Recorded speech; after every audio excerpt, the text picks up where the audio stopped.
Yeah,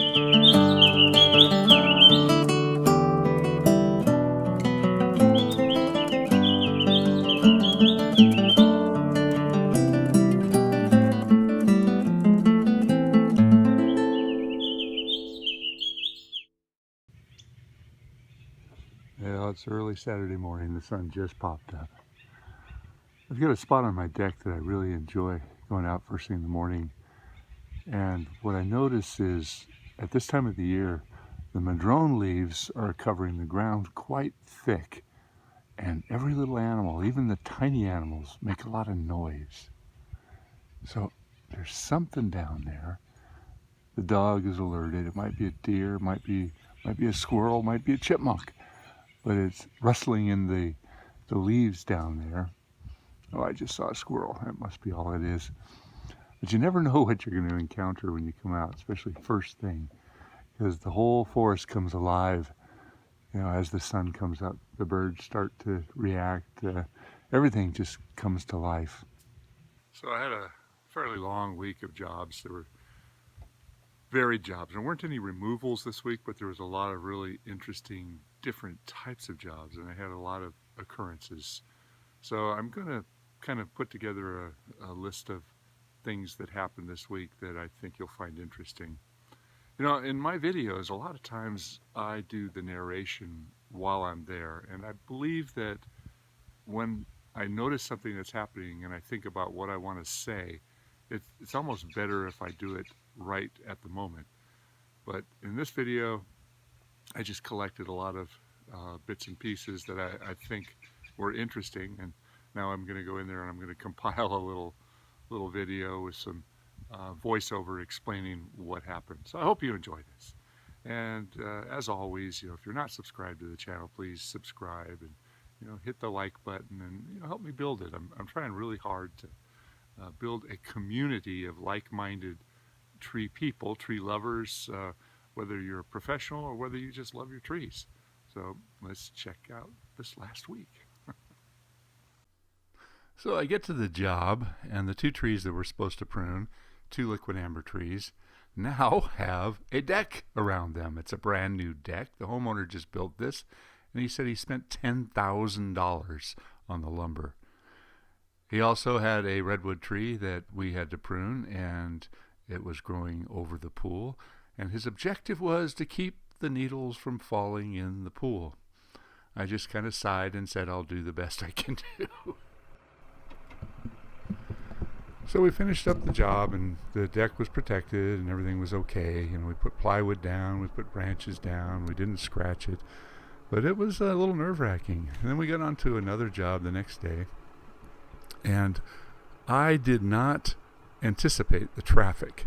Maybe it's because of COVID. Everybody's out on their bicycles. Everybody's out walking and running. You know, women are out with their strollers, but kids on, you know, scooters, and we had motorized bicycles come flying through here.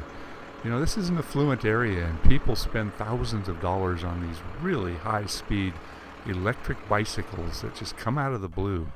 And these guys, they fly through stop signs. They don't care about anything. They don't pay attention to the cones. We had cones up everywhere. We had a sign that said men working in trees. And there was this roundabout that, you know, people just kind of came out of nowhere. They'd come around the corner. So I've got one guy in the front here, Tony, and myself, watching traffic the whole time. And, you know, all we were doing was constantly, you know, shouting up to Jorge to stop and go and keep the job flowing. But because I didn't anticipate the volume of traffic when I bid the job, it ended up taking me probably 3 times as long to do it because I was stopping. Now, a lot of times I'll put some branches out on the road, you know, not huge branches, but something to kind of slow the traffic down. They'll see something's in the road.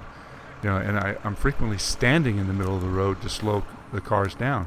But if you stand by the side of the road with a sign that says slow, they don't see you. They don't care. So there's something else I wanted to point out here, and that is a hazard for pedestrians that are coming through, and that's what it is. I call these rollers, little tiny pieces of accidents waiting to happen. So I'm constantly on the lookout for that. there was a roundabout here, and we had cars coming from the corner that did not stop, that came flying through. So I put this cone up just as a bit of a deterrent, but it still didn't work. People just don't care. The cones help a little bit, but people were just completely oblivious. They're walking through everywhere. We got through the job all right. And, at the same job, I had another tree, and this I want to talk about is learning to read a tree. When you have a tree that you understand the weaknesses, and you pay attention to the defects, the old wounds, the past damage, and you understand that the species of tree is prone to splitting, you have to make wise decisions. The location is also critical. This is over the road. There's a lot of people. This is the front yard. Look at these potential splits ready to happen. This is a Modesto ash, and this is a species that is understood to be a very hazardous tree.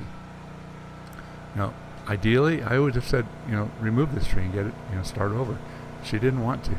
So we had to make our judgment call, getting enough weight off of some of these branches to minimize the strain.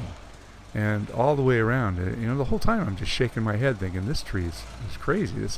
And you can see where old wounds happened. Old limbs were ripped off by vehicles. Now this particular wound is right underneath this large limb that keeps getting hit by trucks. And who knows what's going on inside. Look at the ram's horning that's going on there, how deep that wound is. And, this tree is very likely hollow. So, you've got to make some educated guesses, and sometimes, you've got to take big cuts, but always alert the client. Always tell them when you have to do that and why. So I brought her out here several times and pointed out what was going on. Okay, so yesterday's job is yet another extremely hazardous tree. This is a Siberian elm. And this tree had been butchered so many times in the past. Not by us, but I'm looking at this tree just, oh God, what do you do? Branches are breaking, everything is split, there's weak crotches everywhere, there's pockets of decay. I didn't feel comfortable tying into any of these upper canopy branches because they felt like they were going to split out. So both of us were up in the tree. We had one guy on the ground, and I want you to look at this. This is the sort of thing we were dealing with all throughout the tree. Big pockets of decay. And look at that. It up. This tree really should have been removed. But the woman we're working for is 85 years old. She loves the tree. God. So we do the best we can. But I make sure that I let her know that her tree's on its way out. I'm just going to take that I shake thing my out of head there. so often, thinking, oh God, I'm doing the best I can under the circumstances. Oh, did I say that it's close to high voltage lines? Yeah, that's another issue with working in residential yards.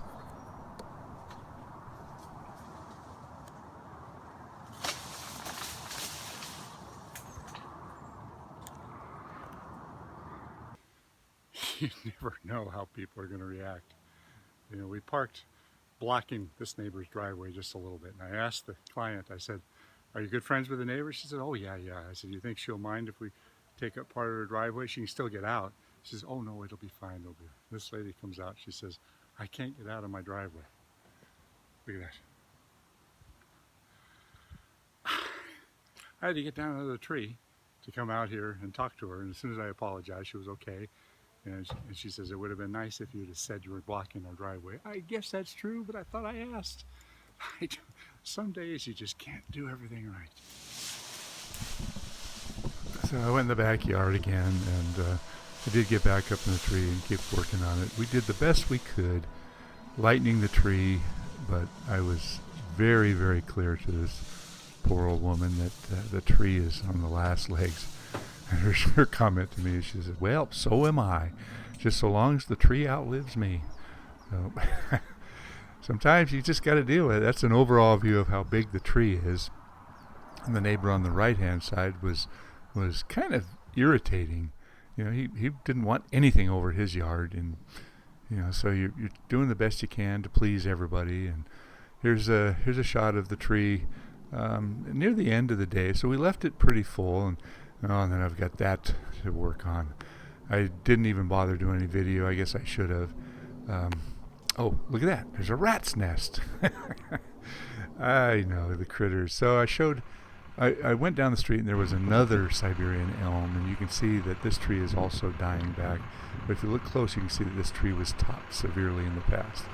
Hey, thanks for watching. I really appreciate all my followers.